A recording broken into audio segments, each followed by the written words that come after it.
Donald ട്രംപിന്റെ H-1B visa നയം പൊളിയുന്നു. ഇന്ത്യയ്ക്ക് സഹായഹസ്തവുമായി ബ്രിട്ടനും ചൈനയും.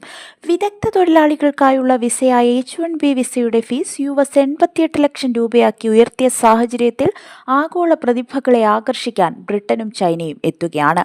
ലോകത്തെ ഏറ്റവും മികച്ച ശാസ്ത്രജ്ഞർ, അക്കാദമിക് ഡിജിറ്റൽ വിദഗ്ധർ എന്നിവർക്കുള്ള വിസ ഫീസ് എടുത്തുകളയാൻ ബ്രിട്ടൻ പദ്ധതിയിടുന്നതായി ഫിനാൻഷ്യൽ ടൈംസ് റിപ്പോർട്ട്.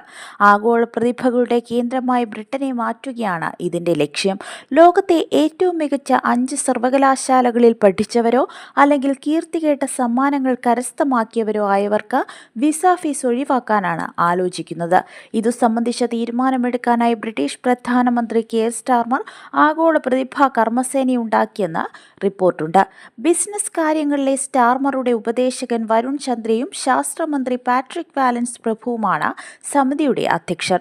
ആഗോള പ്രതിഭകളെ ആകർഷിക്കാനുള്ള ഗ്ലോബൽ ടാലന്റ് വിസ 2020 ബ്രിട്ടൻ അവതരിപ്പിച്ചത്. 766 പൗണ്ടാണ് അപേക്ഷാ ഫീസ്, അതായത് ഇന്ത്യയിലെ ഏകദേശം 91,000 രൂപ. അപേക്ഷകരുടെ പങ്കാളികൾക്കും കുട്ടികൾക്കും ഇതേ ഫീസാണ് ഈടാക്കുന്നത്. ഇതുകൂടാതെ 1035 പൗണ്ടിന്റെ വാർഷിക ആരോഗ്യ സർചാർജുമുണ്ട്. 2023 ജൂൺ അവസാനം വരെ 3901 പേർ ഈ വിസ നേടിയെന്ന് റിപ്പോർട്ടുകൾ.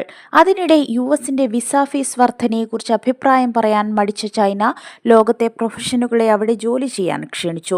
ഒക്ടോബർ 1 നിലവിൽ വരുന്ന കെ വിസ ഇത്തരക്കാരെ ഉദ്ദേശിച്ചുള്ളതാണ്.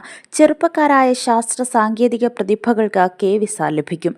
ഇതിന് ചൈനയിൽ തൊഴിലുടമ വേണമെന്നോ ഏതെങ്കിലും ചൈനീസ് കമ്പനിയുടെ ക്ഷണപത്രം വേണമെന്നോ നിബന്ധനയില്ല. കഴിഞ്ഞ മാസമാണ് കെ വിസ എന്ന പുതിയ തൊഴിൽ പെർമിറ്റ് ചൈന പ്രഖ്യാപിച്ചത്.